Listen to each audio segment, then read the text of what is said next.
to be polite and respectful listeners this morning, so it's great. I see a lot of bright faces, smiling, eyes up on me. Thank you. At this time, we're going to stand and be silent for the presentation of the colors.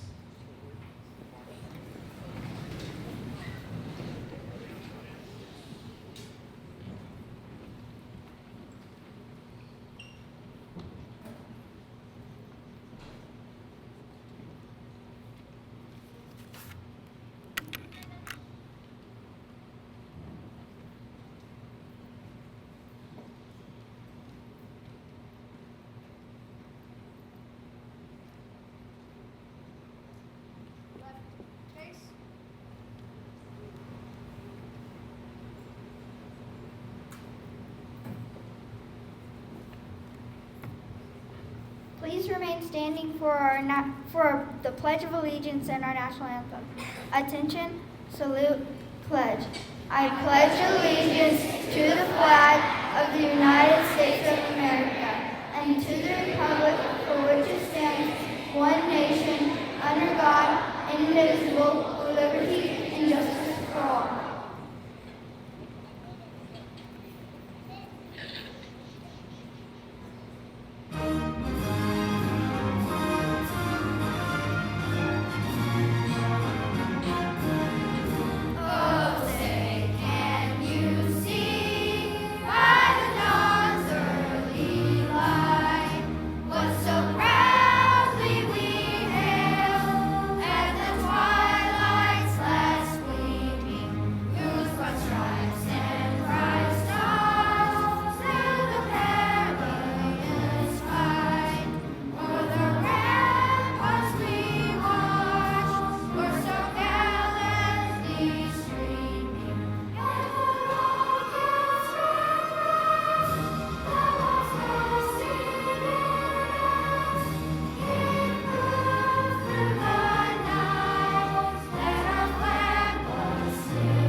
Thank you. You may be seated. I want to welcome you today and thank some people right off the bat. As you can see, we've got our fifth graders and our middle school chorus, so let's give them a round of applause.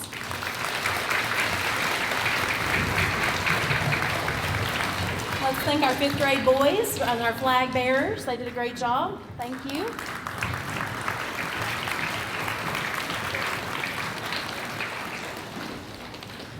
I want to recognize a few people who are here with us today as we get started. I want to thank the middle school for coming down and being with us today and collaborating with us on this. We want to welcome you in. It's great to have a packed house today. I want to thank Mr. Steffen and Ms. Cox. Let's give them a quick round of applause for making this happen.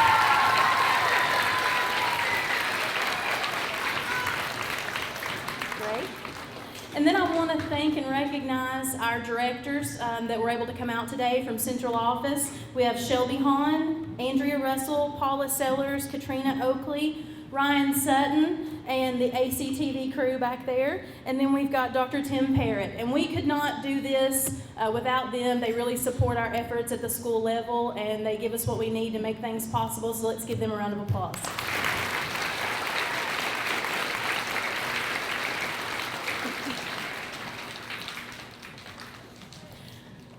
I'm so glad that we're able to come together on days like this and just to celebrate and appreciate people in our community, our veterans.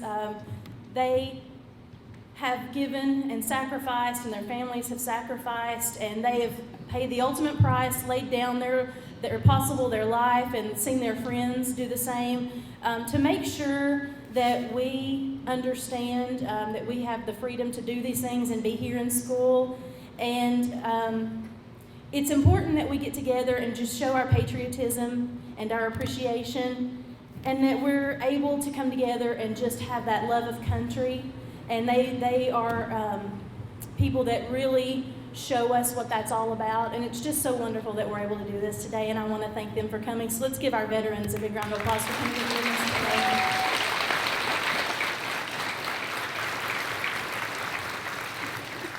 At this time, we have some students that would like to read some essays.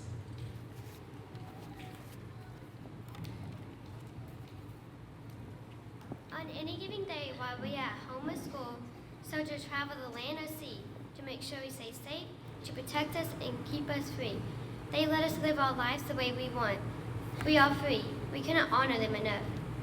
They do stuff we can't imagine. Let us also remember their great deeds, while we salute those who are currently fighting for us. I am grateful for such great soldiers. The defense of freedom is not just for those in military. Each of us shares that duty and responsibility. So today I want to thank our foremost soldiers. Thank you, veterans.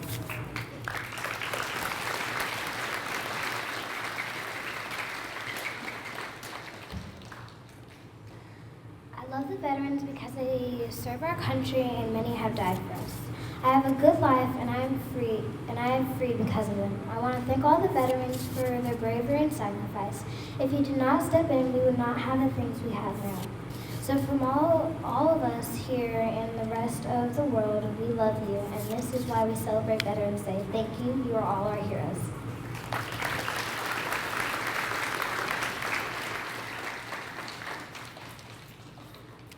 What and who are veterans? What are veterans? Veterans are people who serve during times of war and peace. What is a veteran? A veteran is a person who has had long service or experience in an occupation or field. A military veteran is a person who has had served and is no longer serving in the armed forces. Those veterans that have had direct exposure to acts of military veterans conflict may also be referred to as veterans.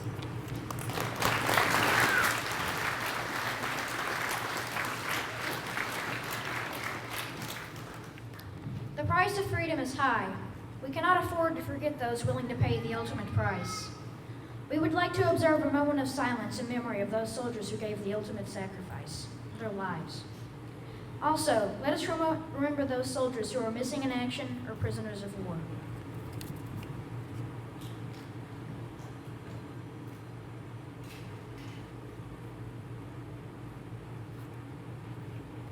Thank you.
What makes veterans extraordinary?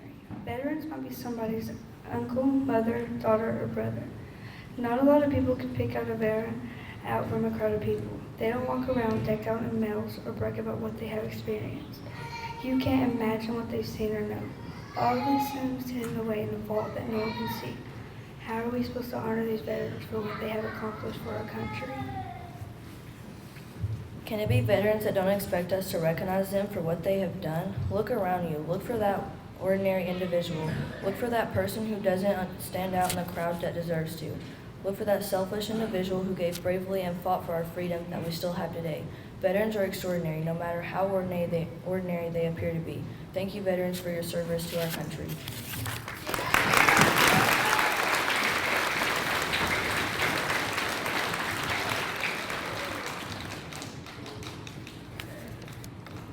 Today we celebrate our veterans for fighting for our freedom. They could be fighting when you're at school or when you're playing video games at your house. Our veterans are our heroes. They fight and give us peace and our freedom. They gave us liberty. We celebrate them today, honoring them. They sacrificed their lives to save us every day throughout their fighting for our country and our world. We love our veterans, from who they are, retired or not, they're our heroes. We love our veterans. They gave us our freedom. They are our saviors. Our veterans are very important to us. We want to be free without them.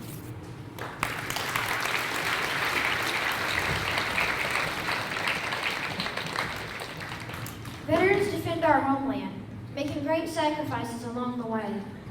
They keep wars off American soil and assure peace around the world. Our nation would not exist if it wasn't for them. These great men and women keep our country and its people safe. Veterans relentlessly go on, even through hardships, to defend our land. These outstandingly brave people put their lives on the line for others. Veterans Day is celebrated by many citizens and veterans alike, celebrating how these amazing men and women fought for our land. Many did not make it. The sacrifices they made for our land is outstanding. A good deal of veterans give much for this land, some even giving their lives. They even fight for people abroad. They defend other countries as well. These great men and women are the true heroes of the world.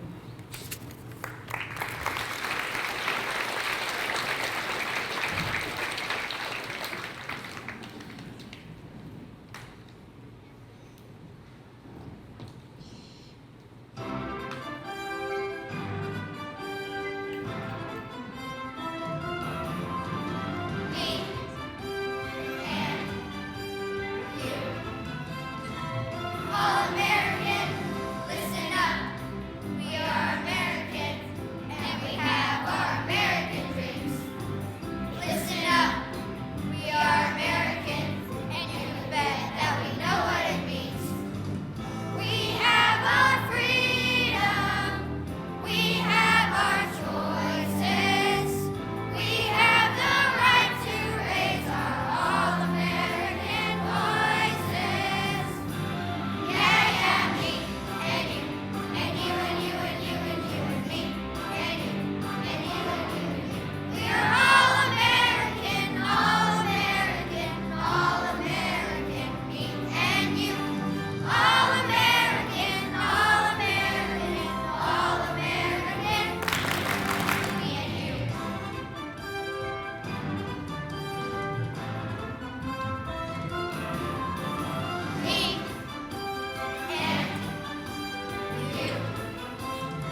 All Americans, me and you.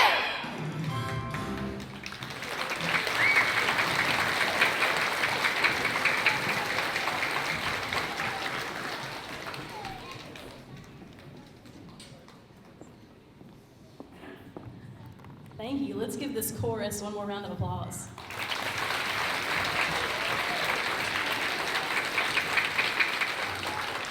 At this time, I'd like to invite up our guest speaker, our First Sergeant Scott Nation.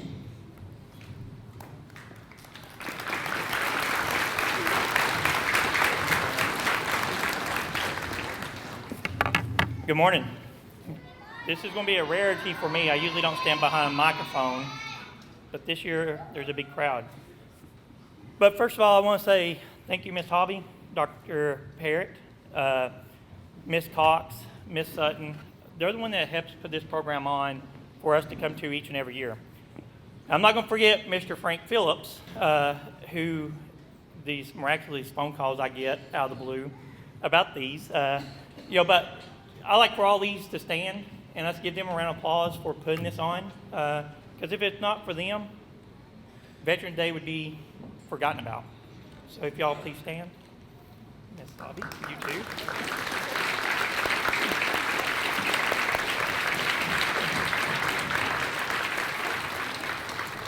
Right.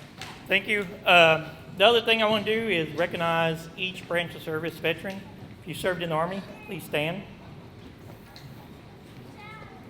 Give them a round of applause.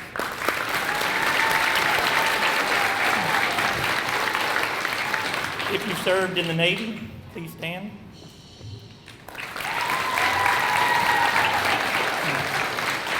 If you served in the Marine Corps, please stand.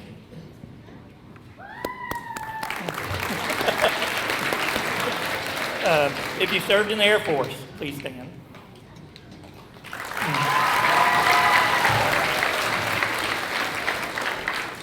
And if you served in the Coast Guard, please stand.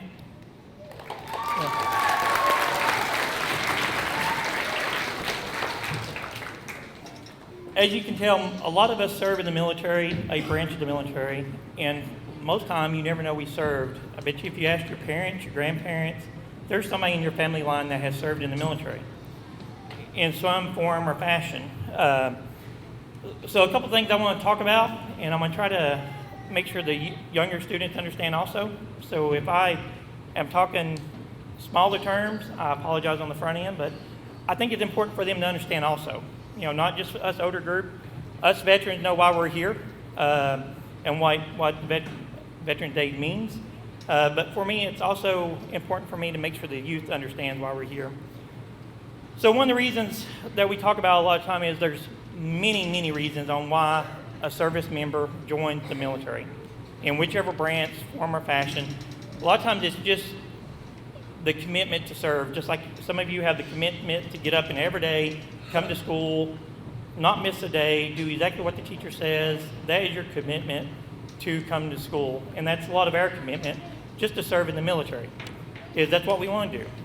Some of us join the military for education money. We want to go to college, we want to become teachers, doctors, lawyers, veterinarians, or anything like that, or we just want to learn a trade, being a vehicle mechanic, a welder, a general contractor. These are things that we learn in the military, and those are reasons we do is to be able to learn more and become more valuable to our society. So the military gives us a gateway to do that, just like school gives you a gateway to a better career path and going on to Tennessee College of Applied Technologies and learn a trade, or going on to college to become a doctor, lawyer, a veterinarian, or anything like that. So in our case, there's many different reasons on why we serve. And throughout our service career, those reasons change. I mean, I will tell you, 28 years ago when I joined for education money. Straight up, I joined for education money. I thought I was going to do 6 years, get out of the military, and go do something different. So 28 years later, here I am. I do have a retirement date, just so everybody knows in here. I will retire September 30th of 2020. So I am going to retire. But like I said, 28 years later, if you ask me why I joined, I tell you I don't know. Why do I continue to serve? I'll tell you, I don't know. It's a greater inspiration from inside on why I serve now. And so I joined for education money, but just through tradition and time, it became something greater from within on why I serve. I'm no longer worried about education money. I just like to get up. I enjoy putting a uniform on each and every day and doing my job in the military.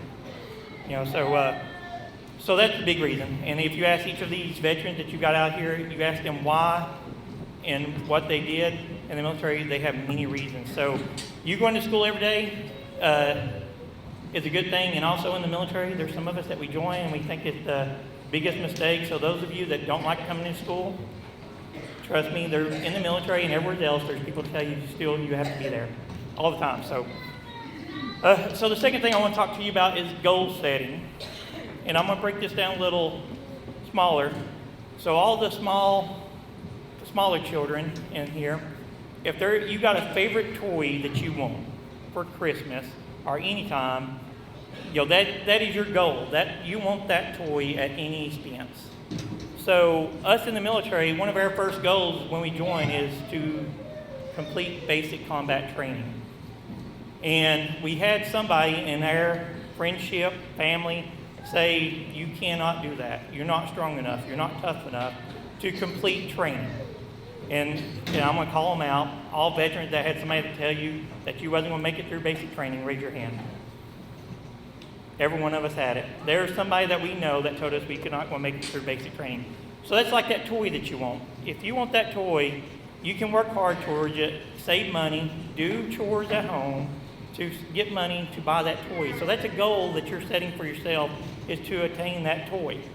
For us in the military, our first goal was to complete basic training. Our second goal was to complete the job training that we signed up for. And so we always set more and more goals. So when we achieve one, we have another one set on what we want to do to be better and be more productive for what we're doing. So you as youth, if you got your favorite toy now, set to go for a toy. Most of you in the next 8 to 11 years, your goal should be to graduate high school. Some of you in a few years will graduate middle school and go on to high school. So those are some of the goals that you can set for yourself, is to just graduate high school on the front end. And then set the goal to graduate college, go to a VOTEC school, or do something more. So always set goals. The problem with setting goals is somebody has to hold you accountable. And on accountability, that means just like coming to school, the school district in the state of Tennessee holds you accountable to come to school, or they hold your parents accountable for you to come to school. Just like in the military. Each rank has its privileges, we'll say, but as my title as first sergeant, my job is to hold all my soldiers accountable to show up and do what they're supposed to do in a timely manner, so my commander doesn't have to worry about the job being done in accordance with what needs to be done on that day. So your parents are being held accountable for you to come to school. So as you get older, you have to hold yourself accountable to do things. So when you set these goals, I always encourage everybody to write your goal down on a stick-em. And if you don't have stick-ems, ask your teacher, they'll tell you what they are. But it's a little piece of paper that'll stick to your wall. I always tell everybody, when you set your goal, take that stick-em and put it next to your bedroom light switch. I know that sounds crazy. Why do I want it by my bedroom light switch? If you're holding yourself accountable, that bedroom light switch is the only thing that I can tell you that you will turn on at least twice a day. Usually when you get up first thing in the morning, you're going to turn that light switch on, so when you turn it on, you see the goal that you've got set for you. Then you turn it off. So you're going to see it twice. When you turn it on, turn it off for that day. And then later that night, before you get ready for bed, you're going to once again turn that light switch on, and you're going to turn it off so you get to see your goal again. So you're holding yourself accountable because you've written it down somewhere and you're seeing it on a daily basis. So always hold yourself accountable, because you're the only one that's accountable for your actions as you get older. And the last part is a big word, is be resilient. Resilience, breaking it down, is every time how many people rode in a car and you hit that speed bump going through a parking lot, that definitely you say, next time I need to slow down for that. So being resilient is to always fight through the speed bump. Don't let somebody tell you can't do something and let that be the speed bump that keeps you from doing it.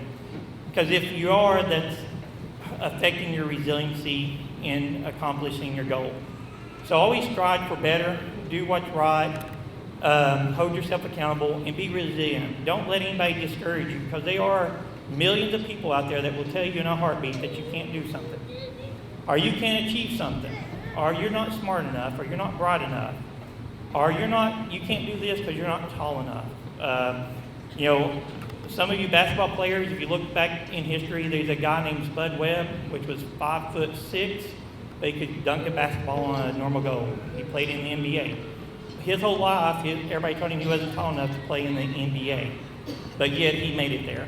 So if you want to use him as an example of resiliency, he's a very resilient person, and made his career goals. So with that, that's all I have. Once again, thanks. I am doing a little impromptu. The Tennessee Volunteer State Honor Guard could not be here this morning to talk about the 13 floats of the American flag, because they had 2 memorial services to go to.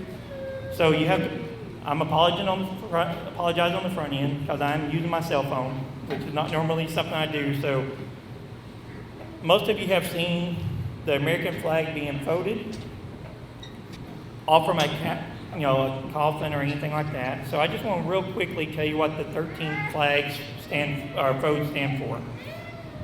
The first float of the flag is to symbol life. That's you as a whole person. That's your life. And that's what we do in life. The second float is a symbol of the belief of eternal life. That means we believe in something higher than ourselves, better than ourselves. The third float is made in honor and remembrance of the veterans departing the ranks who gave a portion of their lives for the defense of the country to attain peace throughout the world. So basically the third float really represents the one that sacrificed all. The fourth float represents the weaker nature, for as American citizens trusting in God, it is to Him we turn in times of peace as well as in times of war for His divine guidance. So with the fourth float, it really tells us that we turn to somebody higher than us for guidance on what we're doing. Fifth float is a tribute to the country, for in the words of Stephen Decatur, our country, in dealing with other countries, may she always be right, but it is still our country, right or wrong. So with the fifth float, basically, regardless of what America does, right or wrong, it's still what we believe in. The sixth float is for where people's hearts lie. It is with their heart that they pledge allegiance to the flag of the United States of America and to the republic for which it stands, one nation under God, indivisible, with liberty and justice for all. The seventh float is a tribute to its armed forces, for it is through the armed forces that they protect their country and their flag against all her enemies, whether they be found within or without the boundaries of the republic. So with the seventh float, it says we will protect our country, or protect America, against foreign enemies and from U.S. citizens that wants to overthrow America. The eighth float is a tribute. Technical difficulties. The eighth float is a tribute to the one who entered into the valley of the shadow of death, that we might see the light of day. The ninth float is a tribute to the womanhood and mothers, for it has been through their faith, their love, loyalty, and devotion that the character of the character of the men and women who have made this country great has been molded. The 10th float is a tribute to the Father, for He, too, has given His sons and daughters for the defense of their country since they were first born. The 11th float represents the lower portion of the seal of the King of David and King of Solomon, and glorifies the Hebrew's eyes, the God of Abraham, Isaac, and Jacob. The 12th float represents an emblem of eternity and glorifies, in the Christian's eye, God the Father, the Son, and the Holy Spirit. The 13th float, or when the flag is completely folded, the stars are uppermost, reminding us of our nation's motto, "In God We Trust." Thank you.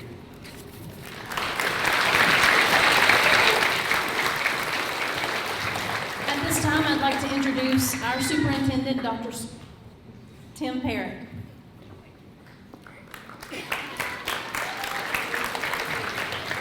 Thank you. I'll make this brief, but as I sat there and thought, I'm 58 years old, and students, I really want you to hear this. I'm 58 years old, and I have never had to wake up in the morning and fear that somebody was going to come and from foreign soil and take what my parents or what I had, or tell me that I can't go to school anymore, or tell me that I can't worship the God I want to worship, or to tell me that you're going to prison because you believe this or you believe that. And I think so many times we get to come to school free. It is a free choice, but we get to come for free. We know when we come here we're safe. We don't have to worry about somebody, on most days, somebody coming into our school to wreak harm on us. But in my lifetime, and in the lifetime of my dad, which is passed on, he was in the service, we've never had a war fought on this hollow ground called the United States in many, many years. And we really and truly don't need to take that for granted, because in a heartbeat on 9/11 it could have changed. But because of the strength of our armed forces and because of the strength and the courage they have, they fought that back, and we didn't have to see that anymore. So if I could say one thing today, please, please never take the freedom we have in this country for granted, because it has came with a price. It's came with a price of all of these people. You know, you hear this motto every time that all gave some and some gave all. And what that means is every person that puts on a uniform leaves part of them with theirself on that field. But there's a lot of them that never came home. But because they did that, we can stand and salute our flag every day.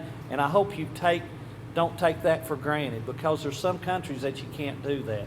So as I close today, I really would like all of our veterans just to stand one more time. And I would like all of us to stand, and let's give them a standing ovation for what they did.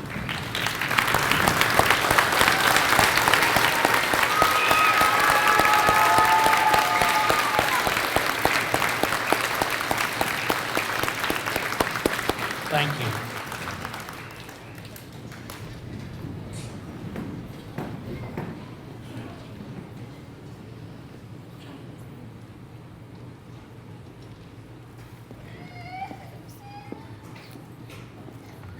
So what we'll do at this time is we're going to play the Armed Forces Medley.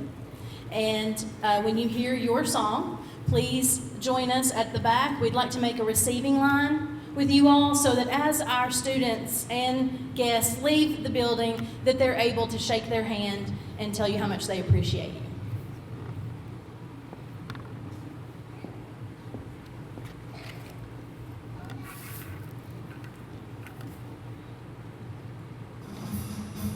Army, please stand.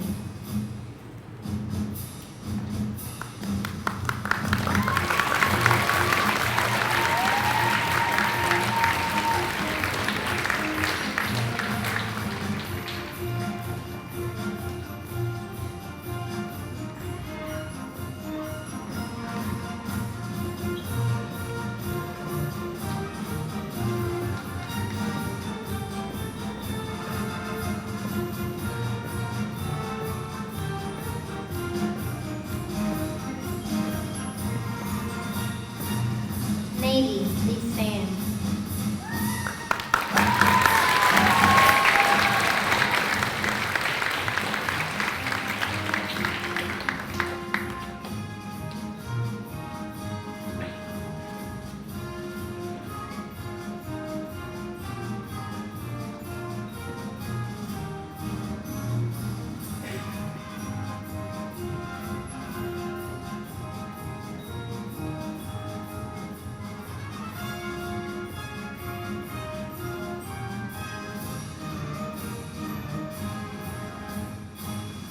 Coast Guard, please stand.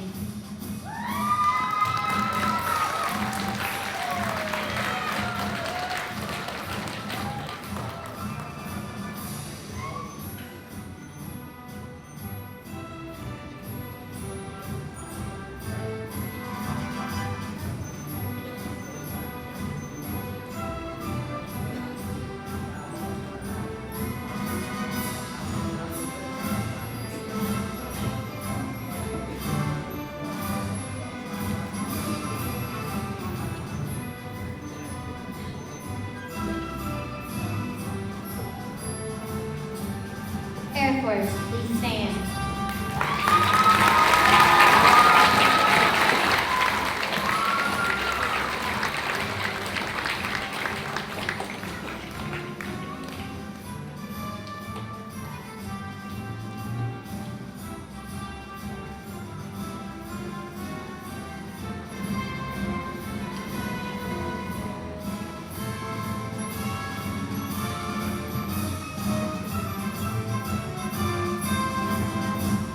Marines, please stand.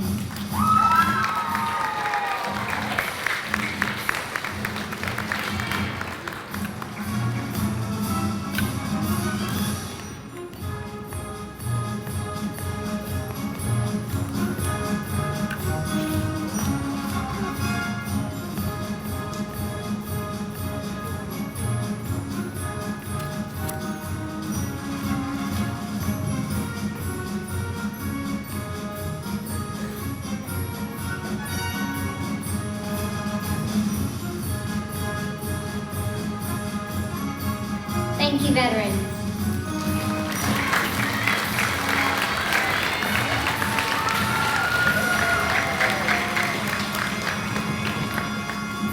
This concludes our ceremony, and I want to thank everyone for coming out today, and for our great fifth graders. We'll give them one more round of applause. And our middle schoolers, I'm so sorry. I want to keep them like they're mine forever. All right, at this time, we'll start dismissing.